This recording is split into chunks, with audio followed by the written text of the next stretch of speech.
शीजा जब सुबह सोकर उठी तो उसका सामना शार्दुल के पालतू कुत्ते से हुआ, जो वास्तव में एक भेड़िया था जिसे शार्दुल जंगल से लेकर आया था। शार्दुल चाहता था कि उसके पालतू बादशाह और शीजा में दोस्ती हो जाए, और इधर उस भेड़िए से डरती हुई शीजा सोच रही थी कि उसे यहाँ आए 1 सप्ताह से अधिक का समय हो गया था, लेकिन क्या भेड़िया हमेशा यहाँ रहता था?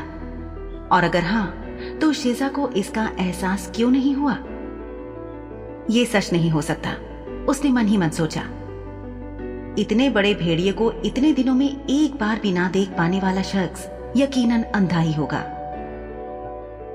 शार्दुल ने आगे बढ़कर बादशाह को बाहर भेज दिया और दरवाजे को बंद कर दिया। फिर शार्दुल एक मोमबत्ती लेने गया जो मेज पर रखी थी। उसने शीजा के पास आकर वो मोमबत्ती शीजा को थमा दी। शीजा ने उसे ले लिया और फिर पूछा, ये किस लिए है?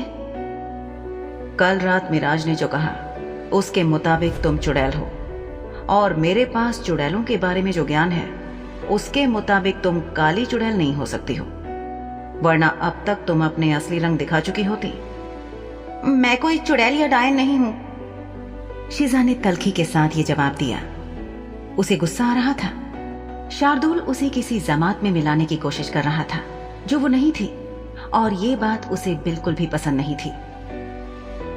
अपने बारे में यही पूरा सच है जो तुम नहीं जानती हो। मेरे माता पिता इंसान थे और इसीलिए मैं भी एक सामान्य इंसान ही हूं।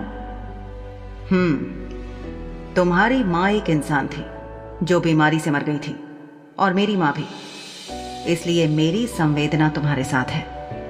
लेकिन तुम्हारे पिता के बारे में सोचा है कभी? क्या तुमने उनके बारे में कुछ सुना है? एक व्यक्ति जिससे तुम कभी नहीं मिली, बात नहीं की, उसके बारे में तुम्हें कैसे पता चलेगा? वो जो तुम्हारे बचपन में ही भाग गया और कभी वापस नहीं आया। शार्दुल ने महसूस किया कि शीजा को सच्चाई को पचाने में मुश्किल हो रही थी, और वो उसे स्वीकार करने के लिए तैयार नहीं थी।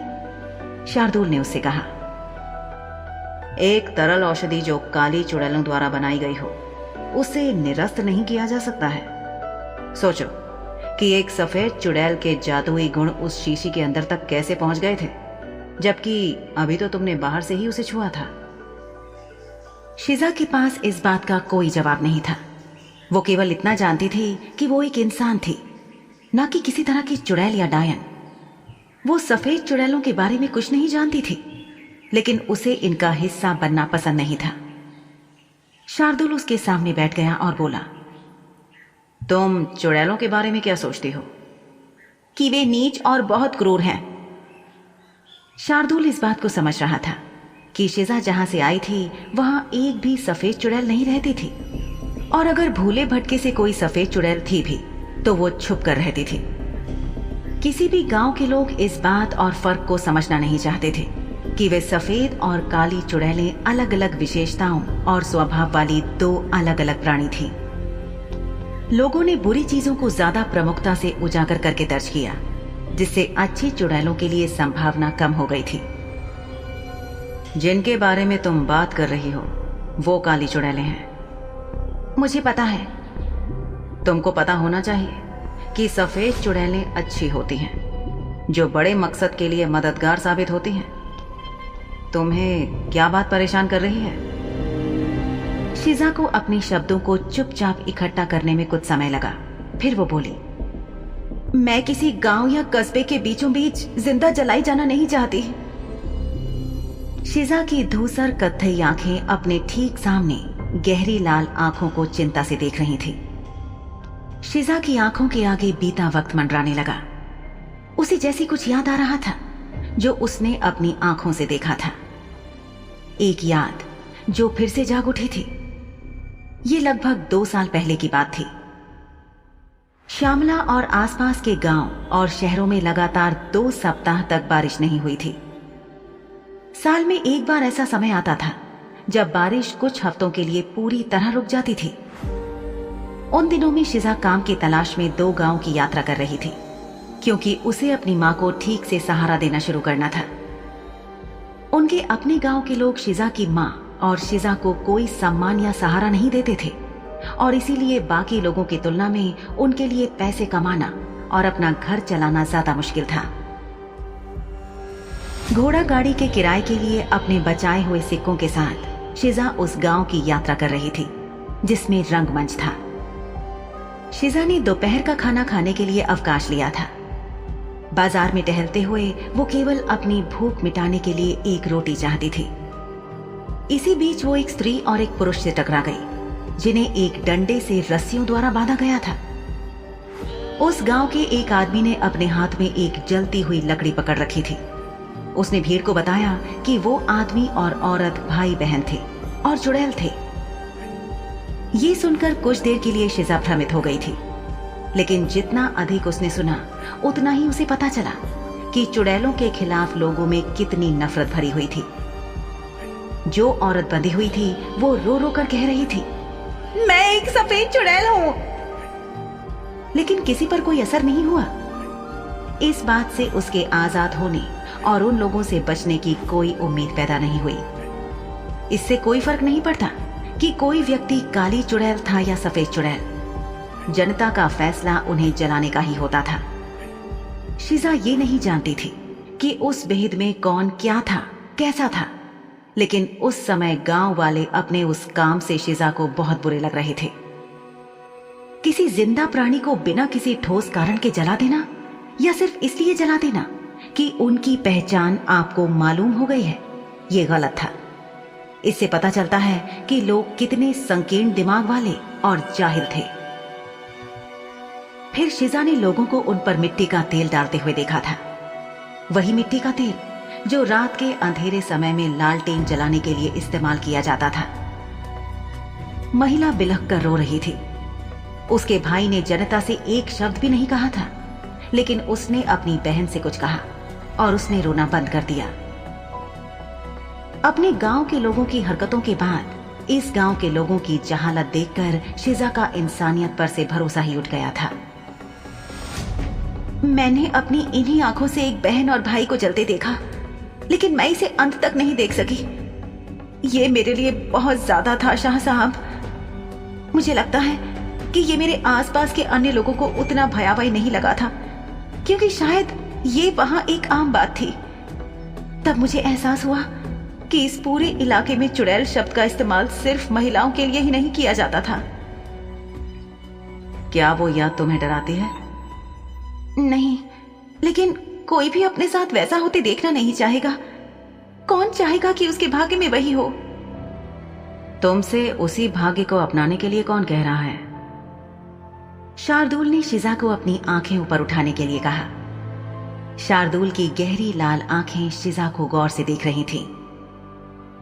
क्या आप ये कहना चाह रहे हैं कि सिर्फ इसलिए कि सफेद चुड़ैलें बुरी नहीं हैं, लोगों ने उनके प्रति दया दिखाई है? जरा याद करके बताइए कि आपकी जमीन से मेरे गांव तक लोगों ने कितनी सफेद चुड़ैलों को बख्शा है? शिजा ने शार्दुल से पूछा और जवाब में उसे मुस्कुराते हुए देखा। शार्दुल देख रहा था कि उसकी नन्ही चिड़िया तथ्य जानने की इच्छा के साथ सवाल कर रही थी। बहुत सारी नहीं, वास्तव में बहुत कम। शार्दुल ने उसे स्पष्ट रूप से उत्तर दिया। सच्चाई ये थी कि जरूरत से ज्यादा शक और अविश्वास करने के कारण चुड़ैलों को कभी भी नहीं बख्शा गया था। मैं तुम्हारी बात से सहमत हूं, लेकिन तुम्हारे साथ वैसा कुछ नहीं होगा।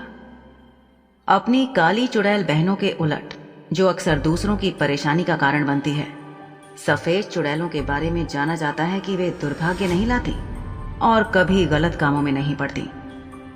जो सफेद चुड़ैलें परिषद के संरक्षण में नहीं होती हैं और मामलों को अपने हाथों में ले लेती हैं, अक्सर वही आमतौर पर ग्रामीणों के निशाने पर आ जाती हैं। शिजा ने इस बात पर कुछ पलों तक कोई प्रतिक्रिया नहीं दी। शार्दुल ने बोलना जारी रखा। कई सफेद चुड़ैलों को परिषद के काम में रखा जाता है, जहां वे मदद की जरूरत होने पर परिषद के सदस्यों की मदद करते हैं। आपने मुझे एक मोमबत्ती क्यों दी? चुड़ैलों की कुछ संतानें हैं जो निष्क्रिय हैं, क्योंकि उनके पास कौशल की कमी है। लेकिन मुझे नहीं लगता कि तुम्हारे साथ भी ये लागू होता है। यदि तुम्हारे पिता एक सफेद चुड़ैल थे तो उन्होंने वो जीन्स तुम्हारे जन्म के साथ ही पारित कर दिया होगा। मोमबत्तियां चुड़ैलों की सबसे अच्छी दोस्त हैं। एक चुड़ैल मोमबत्ती को अपने हाथ में पकड़कर अपनी अंदरूनी शक्ति से बिना आग के जला सकती है। क्या सच में? शिजा भावशून्य चेहरे के साथ मोमबत्ती को देख रही थी। मेरी सीधी सादी चिड़िया, मुझे नहीं पता कि ये कैसे करना है। हम मदद के लिए परिषद जा सकते हैं, लेकिन इसका मतलब होगा कि तुम उनके काम के लिए सबसे बेशकीमती संपत्ति की सूची में आ जाओगी। क्या तुम उसके लिए तैयार हो, या तुम गैर परंपरागत रास्ते पर जाना चाहोगी? और वो रास्ता क्या है? मेरे पास कुछ चुड़ैलें हैं जो परिषद के लिए काम नहीं करती हैं। सफेद चुड़ैलों के साथ साथ कुछ काली चुड़ैलें। ये सुनकर शिजा की आंखें चौड़ी हो गईं। ऐसे आश्चर्यचकित होकर मुझे मत देखो। तुम्हें मेरे बारे में ये बेहतर तरीके से पता होना चाहिए कि मैं खुद को अलग अलग तरह के प्राणियों के संपर्क में रखता हूं। अगर मैं ऐसा नहीं करता तो शायद मुझे तुमको सीधे मौत की सजा के लिए भेजना पड़ता। शिजा जानती थी कि यह सच था।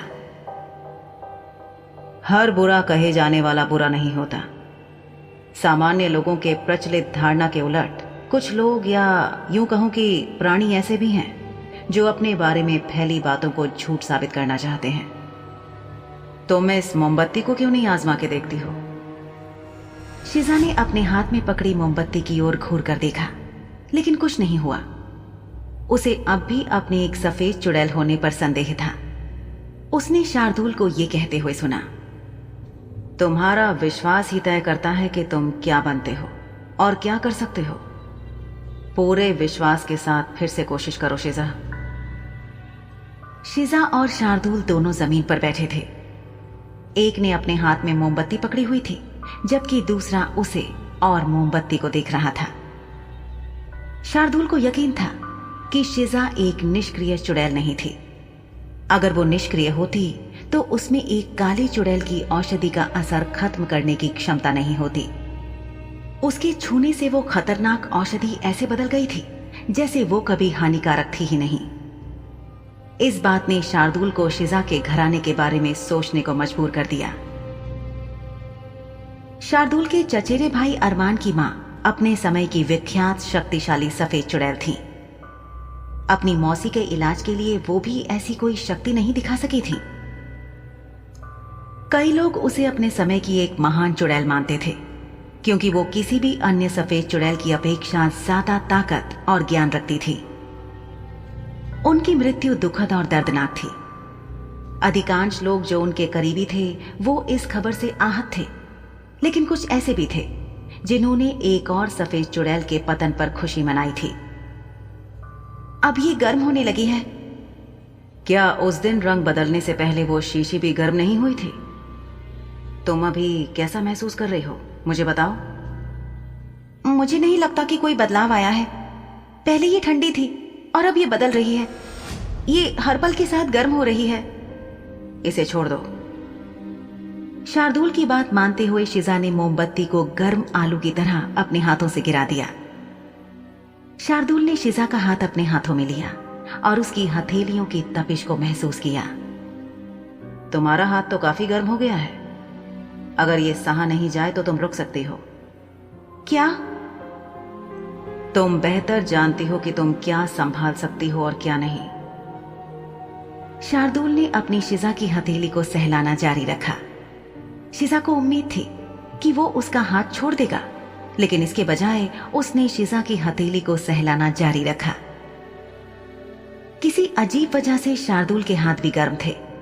शिजा सोचने लगी कि पिशाच तो ठंडे खून वाले प्राणी होते हैं। शार्दुल ने अपने दूसरे हाथ से मोमबत्ती को उठाया और उसे मसलकर मोमबत्ती को विकृत कर दिया। उसे ऐसा लग रहा था कि शिजा को किसी के मार्गदर्शन की जरूरत थी, पर वो व्यक्ति वो खुद नहीं था।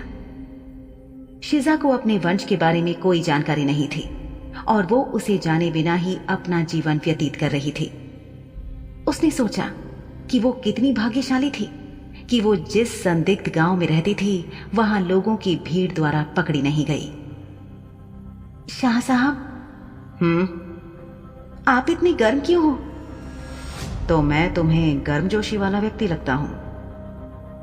शार्दुल की आत्ममुग्धता पर शिजा को इस बार खींच नहीं हुई। शार्दुल से इस तर्क की प्रतिक्रियाओं की आदत सी हो गई थी।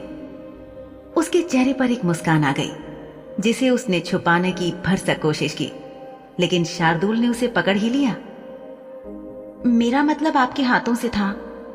मैंने सोचा था कि पिशाच ठंडे खून वाले होते हैं। कम से कम शिजा ने बड़े होते समय अपने आसपास के लोगों से यही सुना था।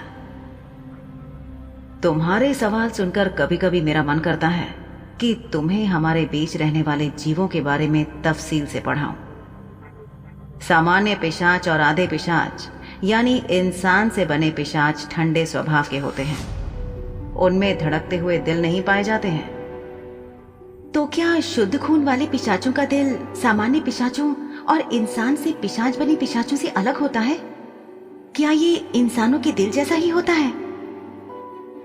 शुद्ध खून वाले पिशाच बिना किसी कारण के खाद्य श्रृंखला के शीर्ष पर नहीं बैठे हैं। हम सबसे पुराने पिशाच हैं। पहली पीढ़ी ने अपना ज्ञान और शक्ति अपनी संतानों को दी। क्या तुम अनुमान लगा सकती हो कि मैं कौन सी पीढ़ी का पिशाच हूं? 5वीं पीढ़ी।